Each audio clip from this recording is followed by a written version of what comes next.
ko po sa inyo salita sa Bible, marinig nyo na po.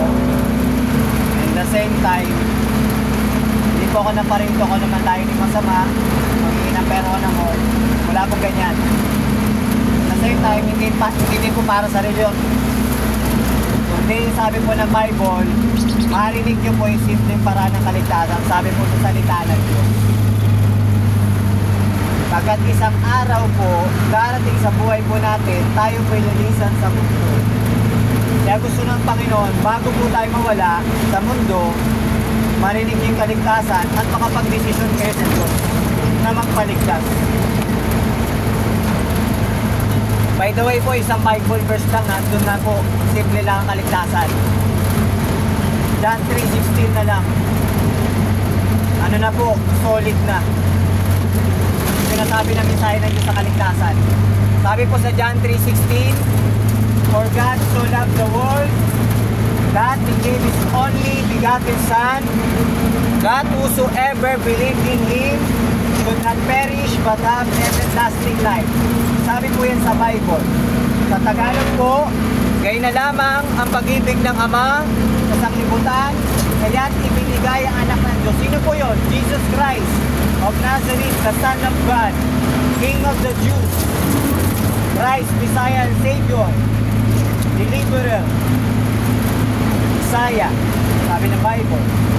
Sabi ng Bible po, sino mang sumampalataya sa anak ng Diyos kay Jesus po, ay hindi mapapamaktan po sa impyerno, kundi magkakaroon ng buhay na walang hanggan. Sabi po ng Bible.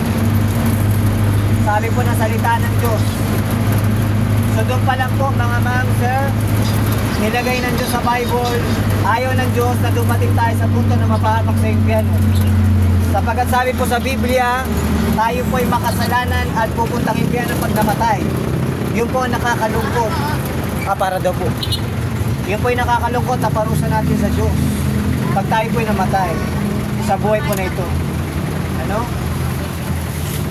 Sir, pa ito po. Namatay tayo, doon po tayo pupunta. Pero hindi po ibig ng Diyos kahit isang tao po mapahamak tayo doon sa impyerno. Hindi niya ibig po. Kaya po pinadala yung Savior, si Jesus po, para tayo pumaligtas sa impyerno habang buhay po. By the way po, para malaman nyo po, 2000 years ago yung kwento na yun sa bahay ni Israel, naganap po yun. Dumating doon po Savior, si Jesus, yung Diyos nagkatawang tao po.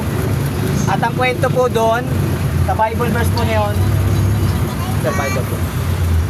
Ang kwento po doon, sa Bible verse na yun, si Jesus po ay napako sa krus, namatay, nilibing, at nabuhay po sa ikatlong araw.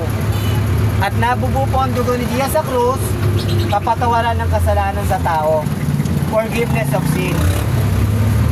And then kaya po dumanak yung dugo ni Jesus sa krus, nabubo. Sabi ng Bible, binayaran po ni Jesus yung kasalanan doon po sa krus, para ang tao forever mapahamak sa impyerno, hindi tayo mapahamak. Dalaw daw po, sir. Dalaw daw. Para hindi po tayo mapahamak. Dalaw daw po. Para hindi po tayo mapahamak. Kaya nabubuo po yung dugo ni Jesus sa krus.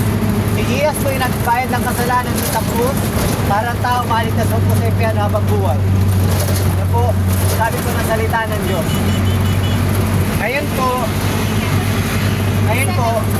sabi ng Bible, may utos po ang Diyos sa lahat ng tao. Sabi ng Bible, kayo magsisi at tumalikod sa kasalanan. Sabi po ng Bible, repent, sabi ng Bible po. Kayo po ay magkaroon ng bagong isip, bagong puso, change of mind, change of heart. Aminin sa Diyos na kayo makasalanan, hindi kayo mag-iligtas ng sarili, at aminin sa Diyos na tayo nagkasala sa Kanya. And magkaroon ng bagong isip, bagong puso po, talikuran yung maling direksyon, maling landas. Turn away sa kasalanan, tumalikod sa kasalanan. So po, at manumbalik po kayo sa Diyos, manampalataya po kayo sa Panginoon Jesus, pagtiwalaan po si Diaz na inyong tagapalit sa Savior ng buong puso.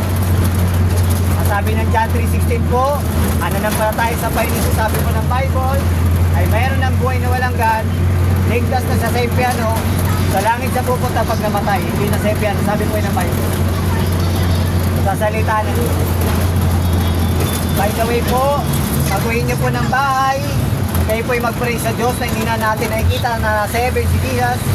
Kayo po'y mag-pray sa Kanya, na kayo po'y humingi ng tawad sa Diyos, magsisi, aminin sa Diyos na kayo makasalanan. Pag-pray nyo po sa Diyos. At ipag-pray nyo din po sa Diyos, natanggapin nyo si Jesus na inyong tagapagligtas Savior ng buong puso. Pag-pray nyo po sa Panginoon. At ipag-pray nyo din sa Panginoon Jesus, nakabagan kawaan po tayo na iligtas na isang makasalanan doon po sa impian habang buhay. At ipag-pray nyo din po sa Panginoon Jesus kasi sinasampalatayanan nyo ng buong puso na Panginoon at binuhay ng Diyos sa mga patay.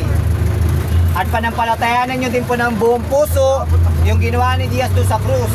Yung pagkamatay niya, pagkalibing at muling pagkabuhay, panampalatayan nyo ng buong puso na yun ang magligtas sa inyo sa impian, wala na pong iba. Sabi ng Bible, repent and believe the Lord Jesus Christ our God. And sabi ng Bible, thou shall be saved, ang nagbilib sa Panginoon Jesus. Sabi po ng Bible. At hindi ako naparito kung ano man po lahin yung masama. Masabi lang yun sa inyo. Glory sa Panginoon, biyaya niyo lang masabi po sa inyo. By the way, yan po yung nakikita nyo camera na yan para mapanood din po ng ibang tao. Pagkat ang tao, busy-busy sa cellphone eh. Pag sisira mong Bible, sasaraduan ka ng pintuan. Nakakalungkot, masakit po yun. Gusto mo lang sila maligtas ng Panginoon, ayaw nila mapakinggan. Pero ganun ang pag-ibig, mahalin mo pa rin.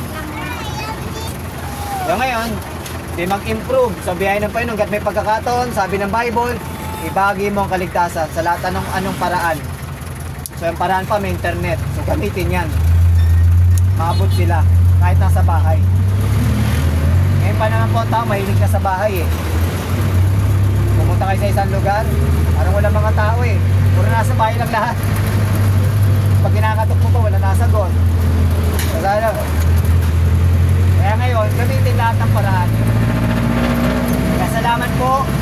Abuhin nyo ng bahay. Basahin nyo po yung Bible. Salita ng Diyos. At kayo po yung mag-repent, sabi ng Bible, and believe the Lord Jesus Christ our God, and thou shall be saved. Sabi ng Bible, saan po? Doon sa impian, tayo makasalanan maliligtas doon. At panampalatayin niyo po si Jesus, yung ginawa niya po sa cross, yung death, burial, and resurrection niya. Ngayon na magligtas sa atin, wala na pong iba. At ipahayag niyo mga sir, ma'am, ipahayag niyo si Jesus na Panginoon niyo ng buong puso. At siya'y binuhay ng Diyos sa mga patay, panampatayin niyo ng buong puso. Sabi ng Bible, kayo maliligtasan po doon sa impian.